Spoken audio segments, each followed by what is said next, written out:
صدق الله مولانا العظيم وبلغنا رسوله النبي الأمين الكريم ونحن على ذلك لمن الشاهدين والشاكرين والحمد لله رب العالمين. منبر رسول پر جلوہ فرما لائق عزت تعظیم و احترام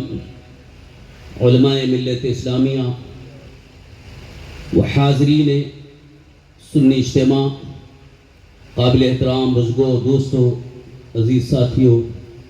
السلام علیکم ورحمۃ اللہ وبرکاتہ. حصول برکت کے لیے آئیے ہم اور آپ مل کر انتہائی ادب احترام اور خلوص و محبت کے ساتھ اپنے آقا و مولا حضور تاجدار مدینہ سرور قلب و سینہ رحمت للعالمین سید المرسلین ارواحنا فداہ جناب محمد رسول اللہ صلی اللہ تعالی علیہ وآلہ وسلم کی بارگاہ بے کفنا میں محبت، عقیدت اور احترام کے ساتھ مل کر پڑھیں الصلاۃ والسلام علیک یا رسول اللہ، الصلاۃ والسلام علیک یا نبی اللہ، الصلاۃ والسلام علیک یا نور اللہ وعلى آلك وأصحابك يا حبيب الله صلی اللہ تعالی علیہ وسلم. عالمی تحریک سنی دعوت اسلامی کا 32واں سالانہ روح پرور عظیم الشان سنی اجتماع ہے، جس میں ہم اور آپ شرکت کی سعادتیں حاصل کر رہے ہیں. قابل مبارکباد ہیں وہ حضرات جو دور دراز مقامات سے سفر کر کے اس اجتماع میں حاضر آئے. سب کی نیت خالص یہی ہے کہ اللہ عز و جل اور اس کے حبیب صلی اللہ تعالی علیہ وآلہ وسلم کے ارشادات کو سنیں، دین کو سیکھیں اور اپنی پوری زندگی اللہ تعالی کے فرمان عالی شان کی روشنی میں اور اس کے حبیب صلی اللہ تعالی وسلم کی سنتوں پر عمل کرتے ہوئے گزارے. حضرات، آج کے اس روح پرور عالمی سنی اجتماع میں جو میرا عنوان خطاب ہے ایمان بالکتب. آپ کو بچپن سے ایک کلمہ پڑھایا گیا، میں سمجھتا ہوں کہ تقریباً سارے مسلمان یہ پڑھتے ہیں، جس کو ایمان مفصل بھی کہا گیا ہے. آمنت باللہ وملائکتہ وکتبہ ورسولہ والیوم الآخر والقدر خیرہ وشرہ من اللہ تعالی والبعث بعد الموت، جس کو ایمان مفصل بھی کہا جاتا ہے، بچوں کو پڑھایا جاتا ہے. تو اس کے اندر ایک جز ہے، ایک حصہ ہے جس کو ہم پڑھتے ہیں، آمنت باللہ وملائکتہ وکتبہ. ترجمہ تو آپ کو اچھی طرح سے یاد ہوگا کہ میں ایمان لایا اللہ پر اور اس کے فرشتوں پر اور اس کی کتابوں پر.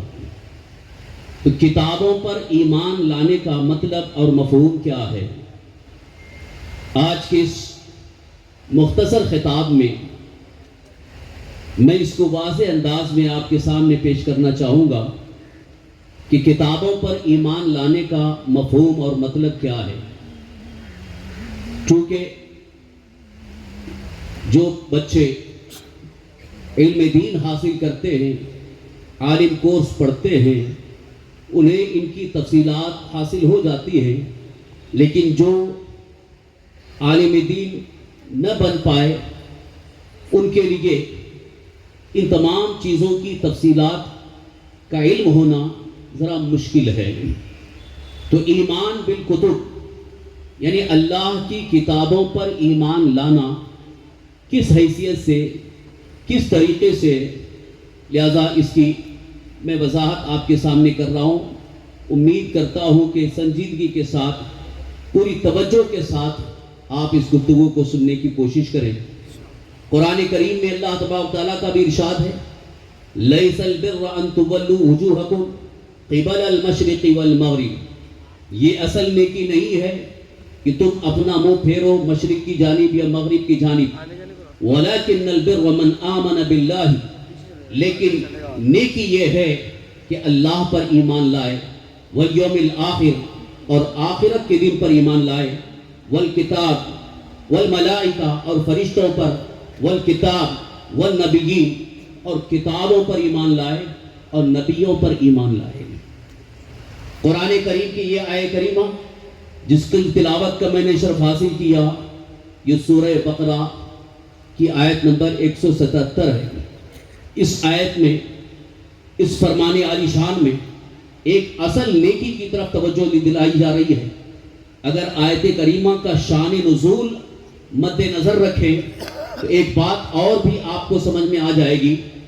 اصل میں اس آیت کریمہ کا شان نزول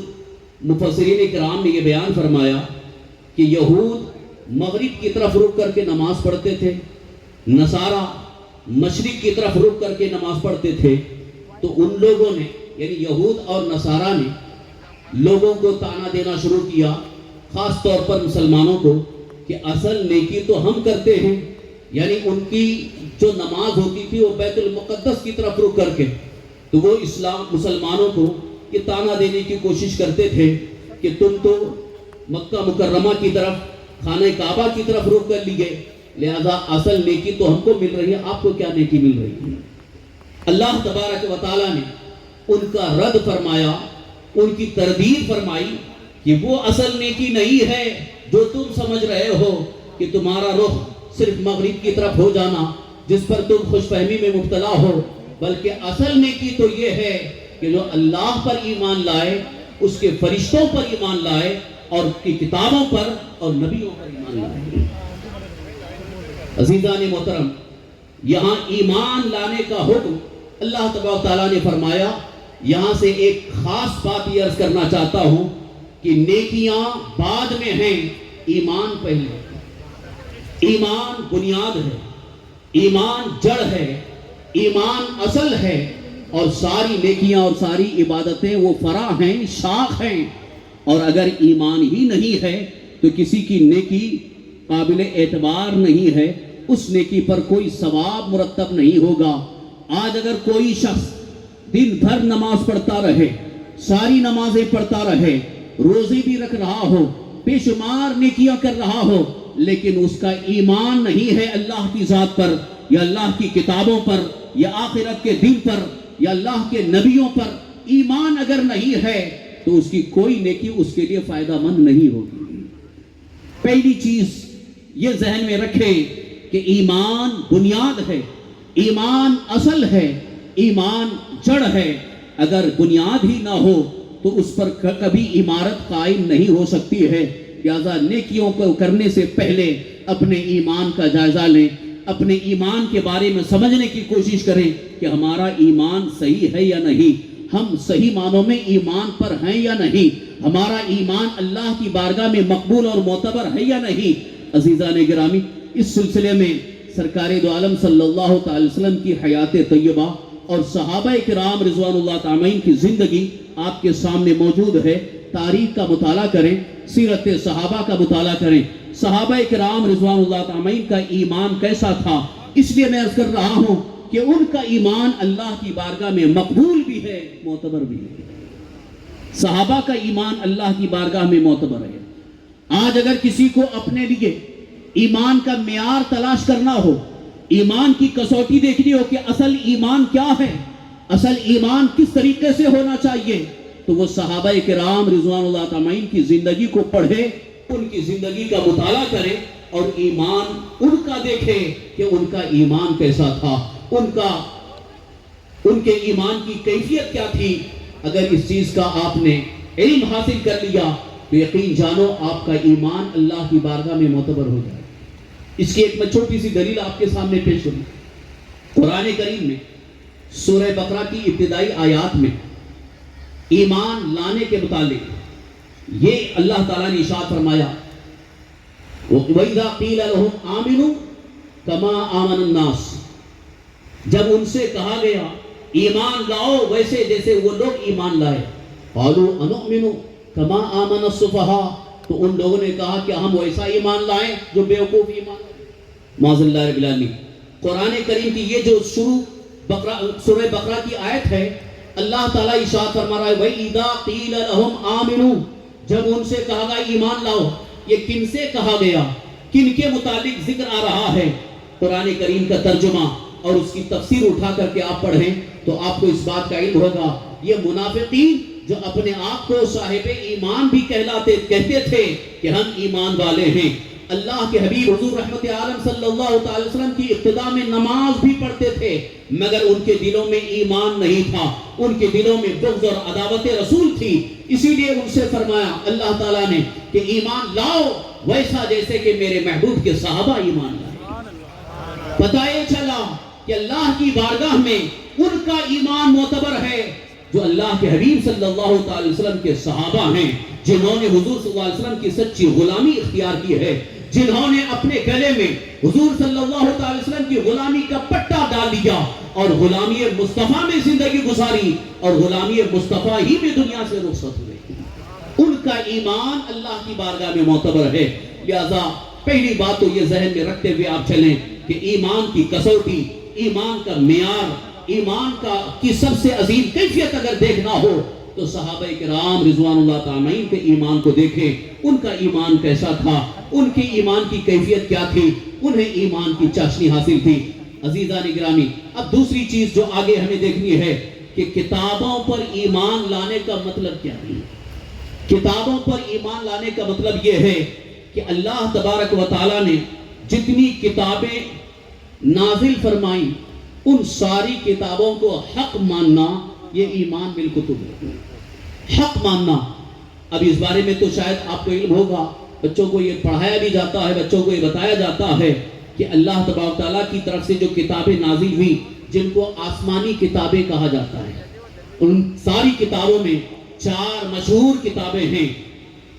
تورات جو حضرت سیدنا موسیٰ علیہ السلام پر نازل ہوئی، زبور جو حضرت سیدنا داؤد علیہ السلام پر نازل ہوئی، انجیل جو حضرت سیدنا عیسیٰ علیہ السلام پر نازل ہوئی، اور قرآن جو ہمارے آقا حضور سرور کائنات صلی اللہ علیہ وسلم پر نازل ہوا۔ یہ 4 کتابیں جن کو ہم آسمانی کتابیں کہتے ہیں، اللہ نے ان کتابوں کو اتارا، اللہ نے ان کتابوں کو نازل فرمایا، یہ آسمانی کتابیں ہیں۔ ان کتابوں کے حق ہونے پر ایمان ہونا چاہیے، یقین ہونا چاہیے کہ یہ اللہ کی نازل کردہ کتابیں ہیں۔ اور اس کے علاوہ اور بھی صحیفے ہیں۔ ایک روایت کے مطابق 100 صحیفے نازل ہوئے،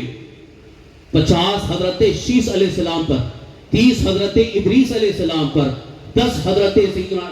آدم علیہ السلام پر اور 10 حضرت سیدنا ابراہیم علیہ السلام پر۔ یہ اور صحیفے جو نازل ہوئے ان کے بارے میں تفصیلات تو نہیں ملتی ہیں، حدیثوں میں ان کا ذکر آیا ہے کہ اللہ تعالیٰ کی بارگاہ سے صحیفے نازل ہوئے، ان کو صحف سماویہ کہا گیا۔ یہ آسمانی صحائف ہیں، یہ آسمانی کتابیں ہیں۔ الغرض اب جو مجھے آپ کو بتانا ہے ایمان بالکتب کے بارے میں، ایک اصل نظریہ، ایک اصل عقیدہ یہ ہو کہ یہاں ایمان 2 طرح کا ہے، ایک ایمان تفصیلی ہے اور ایک ایمان اجمالی ہے۔ ایمان اجمالی یہ ہے جتنی آسمانی کتابیں اللہ نے اتاری ہیں، جتنی آسمانی کتابیں اللہ کی بارگاہ سے اللہ کے نبیوں پر آئی اتری ہیں، ان کے حق ہونے کا یقین رکھنا یہ ایمان اجمالی ہے۔ حق ہیں، وہ صحیح ہیں۔ اللہ تعالیٰ نے جیسے تورات حق ہے، انجیل حق ہے، زبور حق ہے، قرآن حق ہے، یہ سارے آسمانی کتابوں کے حق ہونے کا، صحیح ہونے کا ایقان رکھنا، یقین رکھنا، ایمان رکھنا یہ ایمان اجمالی ہے۔ ہر مسلمان کے لیے لازم اور ضروری ہے کہ ان ساری کتابوں کے حق ہونے کا ایمان بھی رکھے، یقین بھی رکھے۔ لیکن دوسرا جو ایمان ہے جس کو ایمان تفصیلی کہا ہے، ایمان تفصیلی یہ ہے کہ جتنی آسمانی کتابیں نازل ہوئی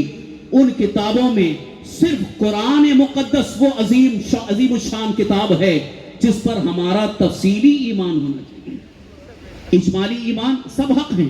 اللہ کی بارگاہ سے نازل ہوئے، اللہ کے نبیوں پر اتری، وہ حق ہیں، صحیح ہیں، لیکن قرآن پر ہمارا ایمان، ایمان تفصیلی کا مطلب یہ ہے کہ وہ قرآن بھی حق ہے اور اس کا ہر حرف بھی حق ہے، اور اللہ تعالیٰ کی بارگاہ سے ہمارے آقا حضور سرور کائنات صلی اللہ علیہ وسلم جو کچھ لے کر کے آئے وہ قرآن میں جو کچھ موجود ہے وہ سب حق ہے، اور اس پر ہمارا ایمان بھی ہے اور اس پر ہمارا عمل بھی ہے۔ تورات پر ہمارا عمل نہیں ہے، انجیل پر ہمارا عمل نہیں ہے،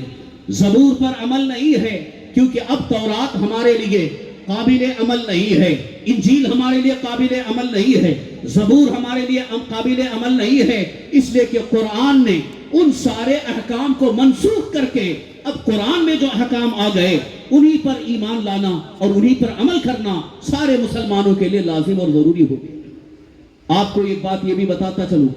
حضرت سیدنا عمر فاروق اعظم رضی اللہ تعالیٰ سرکار دو عالم صلی اللہ تعالی وسلم کے سامنے تورات لے کر کے پڑھنے لگے۔ ایک بات یہ بھی ضمن میں بات آ گئی، عرض کر رہا ہوں، یہ وہ تورات جو غیر محرف تھی، یعنی جس میں ترمیم اور تبدیلی نہیں ہوئی تھی، بعد میں نصارہ نے، عیسائیوں نے انجیل کے اندر بہت سارے رد و بدل کر دیا، بہت ساری ترمیم و تبدیل کر دی، بہت ساری آیتوں کو نکال دیا، اپنی خواہش نفس کے مطابق بہت ساری آیتوں کو ڈال دیا۔ اس کو کہتے ہیں محرف، یعنی وہ تحریف شدہ ہے، وہ تبدیل شدہ ہے۔ حضرت سیدنا عمر فاروق اعظم رضی اللہ عنہ وہ تورات پڑھ رہے تھے حضور صلی اللہ تعالی وسلم کے سامنے، اور صحابہ بیان کرتے ہیں کہ ہم نے اچانک دیکھا کہ سرکار دو عالم صلی اللہ تعالی وسلم کا رخ انور سرخ ہونے لگا۔ حضور غضب میں آ گئے، حضور غصہ ہو رہے ہیں، کیونکہ چہرے کا سرخ ہونا یہ غضب کی نشانی ہے، غصہ ہونے کی علامت ہے، یعنی حضور صلی اللہ علیہ وسلم ناراضگی کا اظہار فرما رہے ہیں۔ حضرت عمر فاروق اعظم رضی اللہ عنہ کو ہم نے اشارہ کیا کہ حضور کے رخ انور کو دیکھو کہ ناراضگی کا اظہار فرما رہے ہیں۔ حضرت عمر فاروق اعظم رضی اللہ عنہ نے دیکھا، فوراً تورات کو بند کر دیا، پھر حضور صلی اللہ علیہ وسلم کی بارگاہ میں عرض کرنے لگے، یا رسول اللہ ہمیں معاف فرما دیجئے۔ سرکار دو عالم صلی اللہ علیہ وسلم ارشاد فرماتے ہیں، اے عمر اب تورات ہمارے لیے قابل عمل نہیں ہے، اب جو پڑھنا ہے وہ قرآن کو پڑھنا ہے۔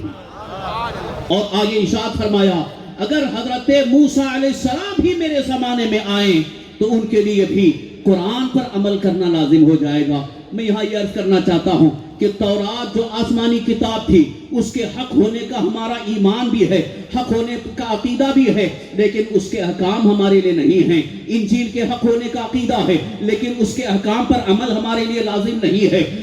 زبور حق ہونے کا عقیدہ ہے، لیکن اس کے احکام پر عمل کرنا ہمارے لیے لازم نہیں ہے۔ اب ہمارے لیے جو لازم ہے اور ضروری ہے وہ صرف قرآن پر عمل لازم ہے۔ قرآن کے حق ہونے کا عقیدہ بھی ہو اور قرآن کے احکام پر عمل کرنا لازم ہے۔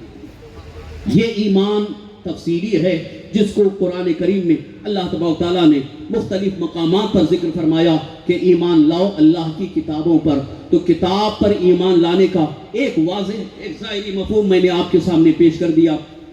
وقت کی قلت دامنگیر ہے، قرآن مقدس کتاب اللہ ہے، اللہ کی کتاب ہے۔ اس کے حوالے سے ایمان کے متعلق چند ضروری باتیں یہ بھی عرض کر کے میں اپنی گفتگو اختتام کی طرف لانا چاہتا ہوں کہ قرآن پر ہمارا ایمان کیسا ہو۔ ایک تو میں نے جو علمی نقطہ نظر سے جو شریعت کا حکم ہے وہ آپ کے سامنے پیش کر دیا۔ اب مزید آگے بزرگان دین کے اقوال کی روشنی میں، صحابہ کرام رضوان اللہ تعالی کے اقوال و ارشادات کی روشنی میں یہ بھی بتاتا چلوں کہ قرآن پر ہمارا ایمان یہ ہو کہ ہمارا پورا یقین یہ ہو کہ قرآن کے اندر ایک بھی آیت نہ بدلی گئی ہے، نہ کوئی آیت اس میں قرآن میں داخل نہیں کیا گیا۔ اور قرآن پاک کو جمع کرنے کے متعلق آج کچھ لوگوں نے کچھ شبہات پیدا کر دیے ہیں مسلمانوں کو ورغلانے کے لیے، مسلمانوں کے ذہن و دماغ کو قرآن سے ہٹانے کے لیے یہ بات کہنے لگے کہ قرآن کو جب جمع کیا گیا، اکٹھا کیا گیا، یہ تو اللہ کے رسول صلی اللہ علیہ وسلم کے وصال کے بعد قرآن جمع کیا گیا۔ قرآن کو جو اکٹھا کیا گیا ہے، یکجا کیا گیا ہے، مکمل ایک ایڈیشن تیار ہوا ہے، یہ نسخہ جو تیار ہوا یہ حضور صلی اللہ علیہ وسلم کے وصال کے بعد ہوا۔ تو اب اس میں کچھ لوگوں نے یہ شک پیدا کر دیا کہ ہو سکتا ہو جمع کرنے والوں نے اس میں اپنی طرف سے کچھ ڈال دیا ہو، اپنی طرف سے کچھ اس میں لاحق کر دیا ہو۔ قربان جاؤ عظمت قرآن پر اللہ تعالیٰ نے بہت پہلے قرآن کریم کی حفاظت کا اعلان فرما دیا ہے، اِنَّا نَحْنُ نَزَّلْنَا الذِّكْرَ وَإِنَّا لَهُ لَحَافِظُونَ۔ ہم نے اس ذکر کو اتارا ہے اور ہم ہی اس کی حفاظت کرنے والے ہیں۔ ابھی کل شب آپ نے مفکر اسلام علامہ قمر الزمان اعظمی مدد العالی سے قرآن تدوین قرآن کی اگر تاریخ دیکھی جائے تو اللہ کے رسول سرور کائنات صلی اللہ تعالی وسلم نے اپنی حیات ظاہری ہی میں قرآن کے حافظ پیدا کر دیے تھے. قرآن کے حافظ موجود تھے. قرآن کو جمع کرنے میں آپ نے یہ ذکر کیا کہ میں چاہتا ہوں کہ قرآن جو ادھر ادھر منتشر ہے، الگ الگ چیزوں پر لکھا ہوا ہے، اسے اکٹھا کیا جائے، اسے جمع کیا جائے. اس وقت حضرت عمر فاروق اعظم رضی اللہ عنہ یہ سوچ رہے تھے یہ کام تو حضور نے نہیں کیا تھا، یہ کام سرکار نے نہیں کیا تھا، لہذا ہم کیسے کریں. مگر حضرت عمر فاروق عرض کرتے ہیں کہ ابو بکر صدیق رضی اللہ عنہ نے جب میرے سامنے قرآن کریم کو جمع کرنے کی بات کہی اور جب انہوں نے سمجھایا، اللہ تعالیٰ نے میرے سینے کو کھول دیا، شرح صدر فرمایا. مجھے بات سمجھ میں آ گئی کہ اب قرآن پاک کو جمع کرنا چاہیے، اکٹھا کرنا چاہیے. اور اس سلسلے میں سب سے پہلے جو ذمہ داری دی گئی ہے حضرت زید بن ثابت انصاری رضی اللہ عنہ کو ذمہ داری دی گئی. حضرت زید بن ثابت انصاری رضی اللہ عنہ کون ہیں؟ یہ وہ صحابی ہیں جنہوں نے رسول پاک صلی اللہ علیہ وسلم کی حیات ظاہری ہی میں پورا قرآن حفظ کیا تھا، پورے قرآن کے حافظ بھی تھے. اور حضور صلی اللہ علیہ وسلم کے سامنے انہوں نے پورا دور کیا، یعنی پورا قرآن سنا دیا تھا. قرآن نزول کے اعتبار سے 23 سال کی مدت میں الگ الگ موقع پر نازل ہوا. چند آیتیں مکہ مکرمہ میں نازل ہوئی، چند آیتیں مدینہ طیبہ میں نازل ہوئی. اسی بنیاد پر کچھ آیتوں کو مکی کہا جاتا ہے، کچھ آیتوں کو مدنی کہا جاتا ہے. مگر جب جمع کرنے کی بات آئی، اگرچہ نزول کے اعتبار سے 23 سال کی مدت میں الگ الگ موقع پر قرآنی آیات نازل ہوئی، لیکن جب جمع کرنے کا معاملہ آیا، جب جمع کرنے کا وقت آیا تو صحابہ کرام میں سے جو حافظ قرآن تھے انہوں نے اسی طریقے سے جمع کیا جو لوح محفوظ میں جمع ہے. کیونکہ حضور صلی اللہ تعالی وسلم نے ان صحابہ کو جنہیں حافظ بنایا، جنہیں قرآن پاک حفظ کروایا، وہ مکمل اسی ترتیب کے ساتھ انہوں نے حفظ کیا تھا جو لوح محفوظ میں ہے. اور آج جو ہمارے سامنے قرآن پاک موجود ہے اسی ترتیب کے ساتھ موجود ہے جو لوح محفوظ میں. لوح محفوظ کی ترتیب کے مطابق قرآن کریم کو جمع کیا گیا. حضرت زید بن ثابت انصاری رضی اللہ عنہ خود ارشاد فرماتے ہیں جب مجھے یہ ذمہ داری دی گئی تو اس وقت مجھے ایسا محسوس ہوا کہ ایک بہت بڑا کام، ایک بہت بڑی ذمہ داری دی گئی ہے. اس لیے حضرت زید بن ثابت انصاری رضی اللہ عنہ کہتے ہیں اگر ایک پہاڑ کو ادھر سے ادھر کرنے کا حکم دیا جاتا تو میرے لیے کام آسان تھا، مگر یہ قرآن پاک کو جمع کرنے کی ذمہ داری دی گئی، یہ میرے لیے بہت بڑا کام ہے، بہت بڑی ذمہ داری ہے. یہاں سے میں یہ بتانا چاہتا ہوں کہ جمع قرآن میں، قرآن پاک کو اکٹھا کرنے میں جن حضرات نے خدمات انجام دی ہیں وہ کوئی معمولی انسان نہیں ہے، بلکہ وہ اللہ کے فضل و کرم سے بہترین حافظ قرآن بھی تھے، بارگاہ مصطفیٰ کے تربیت یافتہ تھے، اور انہوں نے حضور صلی اللہ علیہ وسلم کو پورا قرآن پڑھ کر کے سنایا تھا. اسی لیے انہیں اس بات کی ذمہ داری بھی دی گئی اور خود انہیں بھی اس بات کا یقین تھا کہ ہم جس طریقے سے یاد کیے ہوئے ہیں اور حضور صلی اللہ علیہ وسلم کے سامنے ہم نے سنایا ہے اسی طریقے سے ہم قرآن کو جمع کریں گے. اور جب قرآن کو جمع کیا گیا سارے حفاظ جو حافظ قرآن تھے ان کو بلایا گیا، ان کو بٹھایا گیا، پھر پورا قرآن پڑھ کر کے سنایا گیا. سب نے اس کی تائید کی کہ ہاں ہم نے اسی ترتیب کے ساتھ، اسی طریقے کے ساتھ حضور صلی اللہ علیہ وسلم کو ہم نے پڑھ کر کے سنایا ہے. یہاں سے یہ بات عرض کرنا چاہتا ہوں کہ حضور صلی اللہ علیہ وسلم نے جن صحابہ کو قرآن پاک کا حفظ کرانے کے بعد ان کا حفظ قرآن خود سنا ہے اور حضور صلی اللہ علیہ وسلم کے سامنے انہوں نے پورا قرآن پڑھ کر کے سنایا، انہوں نے ترتیب دیا ہے، تو اب اس میں شک و شبہ کی کوئی گنجائش باقی نہیں رہی. اس لیے کہ شک وہاں کیا ہو سکتا ہو کسی کو جو جاہل ہو یا جو معاذ اللہ غیر مومن ہو، یہ کہہ سکتا ہے، مگر جس کا ایمان اللہ کی ذات پر ہے، جس کو اللہ تبارک تعالیٰ پر پورا کامل یقین ہے، فرمان خدا پر یقین ہے، وہ کبھی شک نہیں کر سکتا. اس لیے کہ اس کی حفاظت اللہ نے اپنے ذمہ کرم پر لے لی ہے. اسی لیے قرآن کریم کے اندر نہ کوئی ترمیم ہوئی ہے، نہ کوئی تبدیلی ہوئی ہے، نہ اس کو محرف کہا جا سکتا ہے، بلکہ الحمدللہ پورے مذاہب کے اندر آج مذہب اسلام کی عظیم شان کتاب قرآن کریم ہی وہ عظیم شان کتاب ہے جس میں کوئی ترمیم نہیں، جس میں کوئی تبدیلی نہیں، نہ آیت بدلی، نہ کوئی حرف بدلا، نہ کوئی زبر زیش پیش بدل سکا. آج بھی قرآن اسی انداز سے موجود ہے. لہذا آج ہمارا ایمان بھی ہونا چاہیے اور اس پر ہمارا یقین بھی ہونا چاہیے. حضرات محترم، اب آخر میں ایک بات اور بھی کہتا چلوں، قرآن پر ہمارا ایمان تو ہونا ہی چاہیے، قرآن کے حق ہونے پر ہمارا یقین ہونا بھی چاہیے، اور ساتھ ہی ساتھ ہماری زندگی قرآن مقدس پر عمل کرتے ہوئے گزرنی چاہیے۔ آپ کو بتاؤں تو آپ کو احساس ہوگا، اللہ کے حبیب ہمارے آقا حضور سرور کائنات صلی اللہ تعالی وسلم جو ہماری ہدایت کے لیے تشریف لائے، پوری امت کی ہدایت کے لیے تشریف لائے، اور پوری دنیا میں پوری مخلوق کے لیے رسول بن کر کے آئے، حضور صلی اللہ تعالی وسلم کی زندگی کیا ہے، حضور کی سیرت کیا ہے، حضور کے اخلاق کیا ہیں، حضور کا عمل کیا ہے۔ جب حضرت سیدتنا عائشہ صدیقہ رضی اللہ تعالیٰ سے پوچھا گیا کہ حضور صلی اللہ علیہ وسلم کا اخلاق کیا ہے، حضور صلی اللہ علیہ وسلم کا کردار کیا ہے، تو حضرت ماں عائشہ صدیقہ رضی اللہ تعالیٰ فرماتی ہیں کان خلقہ القرآن، ان کا اخلاق مکمل قرآن تھا، یعنی مکمل قرآن کریم میں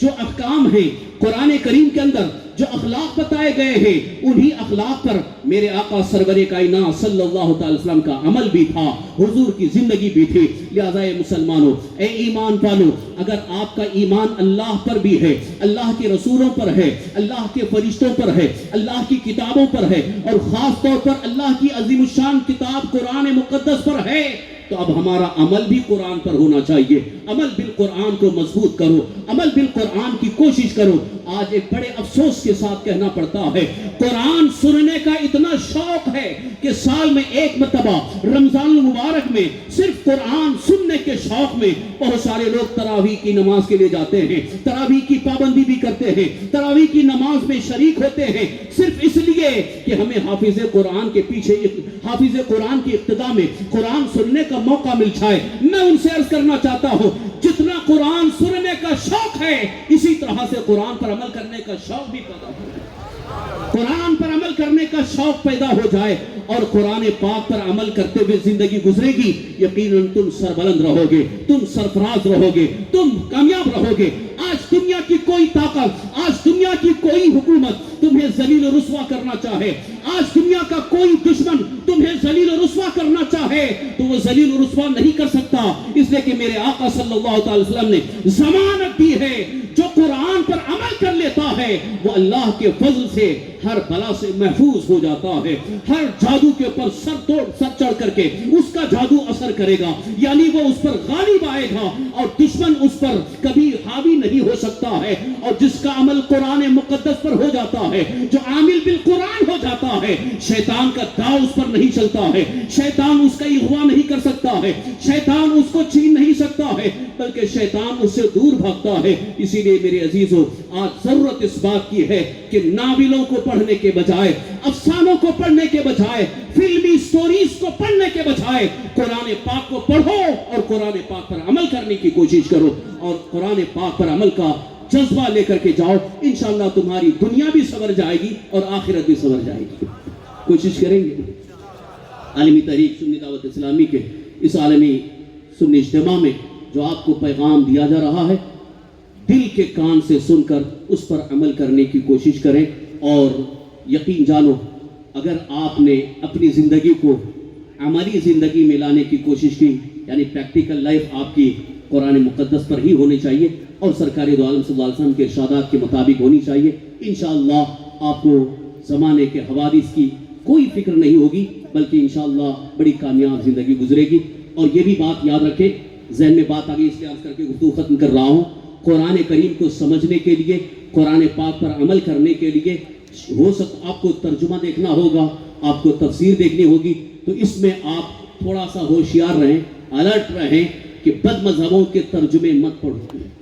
جن کا عقیدہ درست نہیں ہے، جن کا عقیدہ غلط ہے، جو غلط ترجمے کر چکے ہیں، ان کے ترجموں کو مت پڑھو، تفسیروں میں بھی ان کی تفسیروں کا مطالعہ نہ کرو، جو خود بے ایمان ہیں، جن کا کوئی ایمان نہیں ہے۔ اگر آپ کو قرآن کریم کا ترجمہ دیکھنا ہے تو آج کی اس دور، آج کی سرزمین پر، آج کی اس دنیا میں سب سے بہترین ترجمہ قرآن کنز الایمان ہے،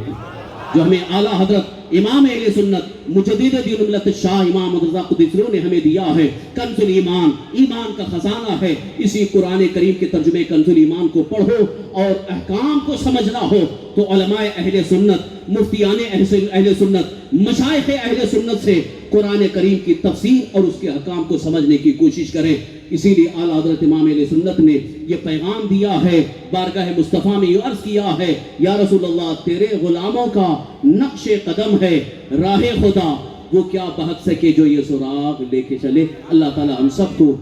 نیک توفیق عطا فرمائے، ایمان پر ثابت قدمی عطا فرمائے، ایمان ہی پر خاتمہ نصیب فرمائے. آمین بجاہ النبی الامین علیہ الصلوۃ والتسلیم وما علینا الا البلاغ المبین. السلام علیکم ورحمۃ اللہ وبرکاتہ.